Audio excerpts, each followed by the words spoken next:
2013 na nagsimula ang sports na bocce dito sa Citero Francisco Memorial National High School. Hindi lamang ito isang kompetisyon, ngunit isa ring paraan para maipakita ng mga students with special needs ang kanilang kakayahan sa kabila ng kanilang limitasyon. Na kahit sila ay may kapansanan, ay may magagawa pa rin sila, kagaya ng sports na nakapagbibigay ng karangalan sa aming paaralan.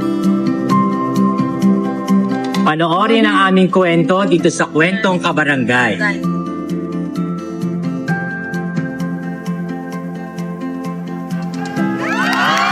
Palakpakan! Go Citarians! I-welcome natin sa LT at sa Net25 ang mga atleta ng bocce sport ng Citero Memorial National High School. Ayun sila, kaway-kaway! Palakpakan! Pakita nga, ayun oh. Yun oh! At syempre, ang ating magiting na coach, Sir Alvin Ormaza. Good morning, Coach. Morning po. Coach, would you mind telling us all about bocce? Ano nga ba ang bocce at kailan ito na-introduce sa ating bansa at dito sa school? Yung bocce po, isa po siyang European sports po. Bali para po siyang bowling sa grass po. Oo, sinauna na to, no? Yes po. Even yung mga royalty, yung mga Yes po. mga aristocrats naglalaro nito Opo, eh. No? opo. Oo. Saan sa Europe nag-umpisa ito? Sa Italy po. Italy. Bali, opo, sa Italy po. Italian. And Opo. then, paano natin nadala rito sa Pilipinas at sa Citero? Year Francisco? 2013 po kasi may isa akong estudyante na affiliated po sa Special Olympics. Opo. Tapos from then on po, nakarating po kami ng Singapore, Wow. Taiwan, palarong pambansa, tapos sunod-sunod na po. Of course, ang ating mga students with special needs ang ating focus dito, Yes hindi ba? po. Bakit natin napili ang of course hindi naman talaga no-brainer, di ba? Kasi lahat may karapatang maglaro nito. Yes po. Pero espesyal lang yung pagkakapili sa ating mga estudyanteng ito. At bakit natin sila napiling maging recipient ng training na ito? Actually po, 14 years na po ako special needs education teacher. Yung Mabuhay. bocce po talaga po ay para po sa mga students with special needs po. So specifically po, kahit sila po ay may kapansanan po, kaya po nila maging independent na wala po yung guide namin at magulang na sila lang po. Tama, di ba? Equal rights para Yes sa po. lahat. At syempre, ano bang meron sa bocce na ito na nakakatulong sa kanila? Ano bang ginagawa ng bocce? Sport na bocce, mga kabarangay. For those of you who just tuned in, bocce ang ginagawa nating game. So despite po ng kanilang, meron po kasi silang intellectual disability, despite po ng kanilang kapansanan, ay nakakapag-isip po sila critically kasi independent po yung game. Kung ano po yung strategy, paano po nila mapapalapit yung bola dun sa white ball, nang sila lang po. So hindi siya basically physical na game. Hindi po siya necessarily physical na game. game. Yes po. Okay, kasi meron naman talagang physicality pero mas It is intellectual. mostly intellectual game po. Nakakatulong sa Yes kanila. po. Oh. Na-exercise po yung mind nila na mag-isip po ng mga strategy po kung paano sila mananalo sa game. Wow, and kamusta ang performance nila? Kasi balita ko napasok sila sa Paralympic Games, tama? Yes po. Sa ng Valenzuela? Yes po. Yes, pabuhay! Thank you po. Kailan nangyari ito? So this last November po, yung dalawa po namin estudyante, second place po sila, si Ivy po saka si Benji. Ivy and Benji, naroon sina Ivy and Benji. Hi guys, hi Ivy, hi Benji. Ayun sila, kaway-kaway. Pakita nga natin sila, kaway-kaway sa camera. Yun ang camera nyo mga anak. Ayan. Okay, and then, kumusta? Ilan na ngayon ang ating mga magigiting, mauhusay na atleta mula sa Citero Francisco Memorial High School? Actually po, dito sa Citero Francisco Memorial National High School, meron po kaming 108 na estudyante. Halos lahat po yung marunong mag-bocce. Yes! Okay, so paano nga ba nilalaro ang bocce? Sa mga nagtatanong, Yeah. paano yan? Ayan. So basically, meron pong white ball. Ito Ititira po nila yung white ball. pinapakita Si ni- Gab po yan. si Ayan. Gab. Ang Okay. pinaka-main po na instruction ng game ay mapalapit po ang bola sa white ball. Okay, yung white ball, mapalapit yung mga bolang ito. Pwede Yes tayong po, tumuntong sige dito, po, no? ayan. Okay, ayun. Kailangan po nila mapalapit yung bola nila sa white ball. Okay. Ang kanyang criteria po ay parang tanching po, larong Pinoy. Okay. Sa tanching po, pinapalapit natin yung piso sa isang piso. Dito naman po, pinapalapit natin yung bola nila dito sa white ball. Okay. Para din ano, 'di ba, yung laro ng Para, alam mo, ngayon naniniwala ako. Meron tayong laro, di ba, yung tsinelas? Yung Yes po. Tumbang preso po. Tumbang Yeah. preso, Opo. di ba? Saka yung tsinelas sa tsinelas, di ba? Opo. Parang ganito, ano? Opo. Parang itong ang pwedeng pinagmulan. Itong Opo. OG. Yes po. Itong OG. So dito Okay. po, kagaya po nito, Okay. malapit po sa white ball yung green. Ang puntos po niyan ay 1 green. Ayan. Okay, change court na po tayo. Change court naman sila. Change court Okay, naman. syempre, behind these children are the dynamic and Yes supportive parents, hindi ba? Kasama natin dito, may parang point system itong Yes ginagawa po, natin. yes Ano, po. nakakatuwa. Si Ma'am Lorna Ong, ang mami ni Kevin. Ma'am Lorna, good morning! Ayan, good morning, Ma'am Lorna. Good morning, Ma'am. Ayan, bati ka naman, Ma'am. Good morning po.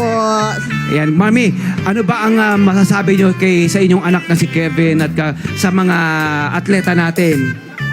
May mga masasabi ko lang, kahit special child sila, may natututo sila sa disiplina. Oo naman, oo. Nasa suporta ng mga magulang. Kailangan nandun lang ang mga magulang. Tama, hindi ba? Lahat ng mga anak kailangan ng suporta ng magulang. At syempre, salamat kina coach, di ba, na siyang tumutulong, di ba?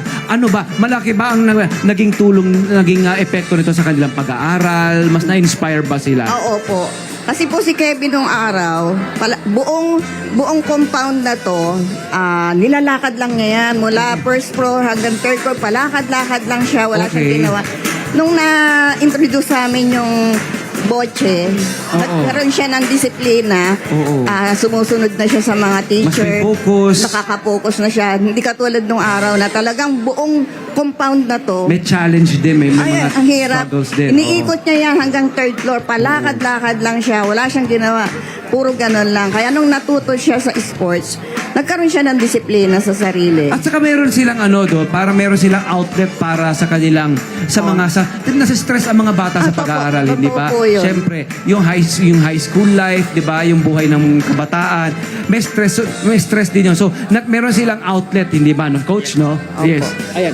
Ayan. So akala po natin as students with special needs, wala po sila nararamdaman. Nakakaramdam po sila ng saya, nakakaramdam din po sila ng sadness pagka natalo po sila. Nakakaramdam din po sila ng kaba during the game. Oo naman. Oo That naman. usually affect po yung kanilang laban. Ayan. Asan ba si Kevin? Kevin. Ayun. Ayun si Kevin. Ayun. Ayan na. Abangan si Kevin, ha. O, palapakan natin si Kevin, ha. Go, Kevin! Uy! Yun, oh. Good job, Kevin. And then, who's next? Sino next niyan? Ayan po. So hanggat hindi po nila nalalamangan yung red dahil yung red mo pinakamalapit sa white, green pa rin po yung titira. Oh. So, kailangan So, po- 2 teams, ilan ang players sa isang team? Meron po siyang single, boy sa boy, girl sa girl, and mixed Oh, doubles. okay. And meron din po siyang team apatan po. Ito team natin Team to, po yan. apata Opo, naman to. apatan. Okay, so and then, after nito, saan ang mga competition na sasalihan nila? This incoming po February 22 to 27, we are heading po sa NCR meet po. Wow! Sana po makapasok po kami eventually po sa palarong pambansa sa May sa Agusan del Sur po. Ayun, oh, di ba? Palapakan natin. At syempre, nananawagan na rin tayo sa local government natin, Yes, di ba? Para sa karagdagang suporta, Yes, po. financial support kailangan Yes, nila. po. Kasi bibiyahe ang mga yan. Lodging, di ba? Yung tulugan nila, pagkain nila at inumin, hindi ba? At lahat ng mga pangangailangan nila. I'm sure may suporta syempre ang si Tero Francisco na Memorial National High School, di ba? At ano pa bang mga kailangan natin? Sabihin nyo na. Well, actually po, dito naman po sa Citero Francisco Memorial National High School, very supportive naman po yung aming principal, no? Shout out kay ma'am. Shout out po sa aming principal, Dr. Christopher J. Delino. Ayan, kay Sir Christopher. Opo, yung Yes. aming bocce ball po, bagong bili po yan this year. Yes. Ayan po. Gamit po ang aming special support fund po. Yes, yun. Of course, syempre kailangan natin ng more funds, more support, di ba, from everyone. Yes di po. ba? Gaya nga po ng aming mantra sa special education, no? Lahat kasali, kasali lahat. Yes! Palapakan natin ang ating mga magigiting na mga athletes ng botche, mga botche athletes natin. Palapakan naman natin, guys! Palapakan! Good luck sa inyong sasalihan competition. Sa Thank syempre, you po. Ma'am Lorna, maraming salamat. Sir Alvin, maraming salamat. Thank you very much. Dito po tayo. Ayan. Kumusta kayo dyan? Ito, pakita natin, Cassandra, yung mga medals natin dyan, di ba? Ang yung mga achievement nila, oh, pakita naman natin, oh. Wow! Ayan, ito po ang mga medalyang nauwi o nakamit ng ating mga student athlete. At grabe, ito lang po ay isang patunay na ang ating mga atleta ay hindi nalilimit ang kanilang abilidad, but they are more than their disabilities. Ang balita ko dyan, yung ilan dyan, kay Kevin da, sumali siya sa Singapore. First and third place. Winner si Wow. Kevin, di ba? At syempre, lahat yung mga medalya yan, Sir Alvin, ano? Galing sa kanila, ano? Salamat sa inyong karangalang ibinibigay. Bocce athletes natin. Come, guys. At syempre, Sir Alvin at Ma'am Lorna at ang sa po ng mga parents sa sumusuporta. Hi! Salamat sa Love, mga Kanet 25. This is Love and New Verbo. For more love, Tunipet, and Arafang updates, just click the subscribe button and follow us on our Net25 social media pages at Net25 TV and Net25 Entertainment Facebook. See ya. I love ya.